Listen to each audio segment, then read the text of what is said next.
शम्मी प्रकाश ward 3। नमस्कार, मैं मानव चेतना news channel से रेखा नगर और हम पहुंचे हुए हैं विकास नगर में। वार्ड नंबर 3 के जो सभासद है शम्मी प्रकाश जी हमारे सामने जुड़े हुए। सर से जानेंगे उनने अपना जो भी उनका लॉन्ग पीरियड जो था क्या क्या काम उन्हें जनता के लिए दिए। जी सर नमस्ते। नमस्कार, आपका बहुत आपकी टीम का बहुत बहुत स्वागत, धन्यवाद।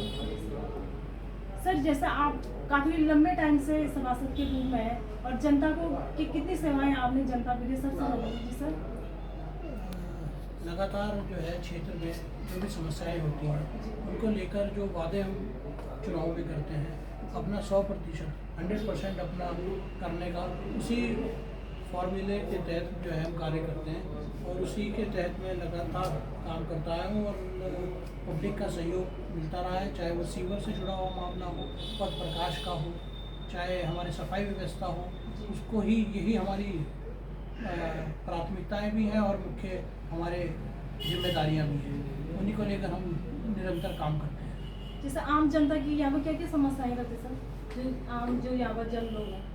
आम लोगों की तो हर प्रकार की समस्याएं होती हैं क्योंकि हम लोग हर घर से जुड़े हुए होते हैं, तो जो व्यक्ति हर घर से जुड़ा हुआ होता है तो उसे छोटी बड़ी चाहे उनकी पारिवारिक हो, चाहे उनकी सामाजिक हो, चाहे उनकी राजनीतिक किसी भी प्रकार की समस्या हो, तो वो निश्चित हम लोगों से उस बात में जो है डिस्कस करते हैं। चाहे राशन कार्ड का मामला हो, किसी का कैंसिलेशन कराना हो, किसी के नाम जुड़वाने हो, आधार कार्ड का शुद्धिकरण कराना हो, एड्रेस चेंज कराने हो, और ये सारी चीज़ें बिजली पानी से जुड़ी हुई समस्याएं, और इन्हीं लोगों को लेकर आम जो रोज की समस्याएं होती हैं इन्हीं को लेकर लोग अपनी समस्याएं बताते हैं और हमारा भी प्रयास यही रहता है कि हम अपना 100% करके उसका निराकरण करें।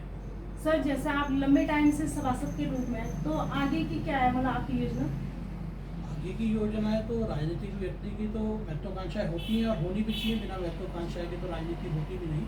और मेरा ये मानना है कि जब भी जो भी अपने मित्र हैं, अपने सहयोगी हैं, साथी हैं, क्षेत्र के लोग हैं जिनका इतना प्यार मोहब्बत हमेशा मिलती रहती है और पार्टी का आशीर्वाद जो जिस पार्टी से हम बिलोंग करते हैं और जो भी पार्टी का आदेश होता है और या होगा और जो भी सहयोगी हमारे कहेंगे उस दिशा में हम लोग आगे बढ़ेंगे और आगे का समय देखते हैं क्या है और उस प्रकार उस दिशा में हम लोग आगे बढ़ने का काम। सर जैसे आप देख रहे होंगे कि आजकल जो डेंगू की महामारी है इतनी तीव्र गति से फैल रही है और इसका कोई भी रोकथाम नहीं हो पा रहा, आए दिन इसके आंकड़े जो है बढ़ते जा रहे हैं और सरकार जो है इस पर कोई भी कंट्रोल नहीं कर पा रही, तो क्या कहना चाहेंगे आप सर? इसमें सरकार, मैं कहूँगा कि अगर मैं अपने ज़िले की बात करूँ, अपने क्षेत्र की बात करूँ, तो सरकार पूर्ण रूप से विफल है।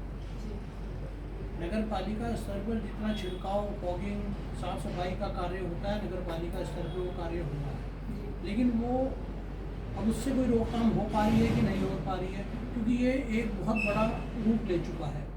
कोई शहर में कोई घर ऐसा होगा जिसमें कोई पीड़ित नहीं है लगातार, और सरकार का कोई बयान इसमें नहीं है। सरकार के किसी मंत्री का, स्वास्थ्य मंत्री पता नहीं कहाँ है, और जांच जो हमारे ब्लड टेस्ट वगैरह होते हैं उनकी कौन सी दरें हैं, कौन से इस तरह में मतलब लूट, एक तरह से गरीब जनता को लूटने का काम क्षेत्र के, एक तो आदमी वैसे परेशान, ऊपर से इस प्रकार का जो आर्थिक शोषण उसका करने का काम कर रहा है। और सरकार बिल्कुल मौन है। सरकारी अस्पताल से लेकर आप प्राइवेट अस्पतालों में चले जाओ, जगह ही नहीं है और सरकार बिल्कुल इसमें कुछ बोलने को तैयार नहीं है। डेंगू को उनकी रोकथाम के लिए कोई उनकी गाइडलाइन, कोई उनकी एडवाइजरी किसी प्रकार की कोई जारी नहीं है। जबकि हर साल डेंगू की ये बीमारी आती है फिर भी लेकिन सरकार कुछ कंट्रोल नहीं कर रही है।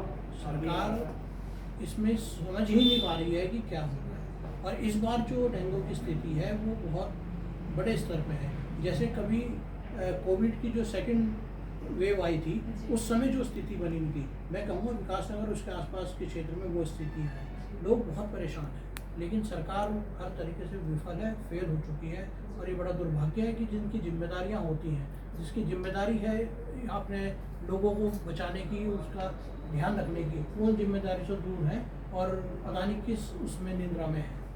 तो सर आप जनता से क्या कहना चाहेंगे कि किस प्रकार डेंगू से जो रोकथाम कर रही है जनता, किस प्रकार अपनी सेफ्टी रख रही है?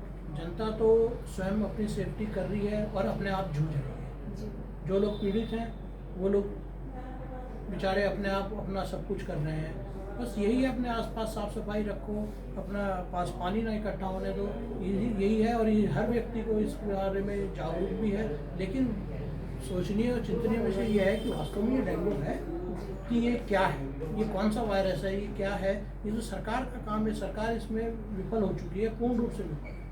सर लंबे टाइम से आप जनता को सेवा दे रहे हैं, अगर आपको बड़ी अगर पद आपको मिलता है तो क्या प्राथमिकता रहेगी आपकी?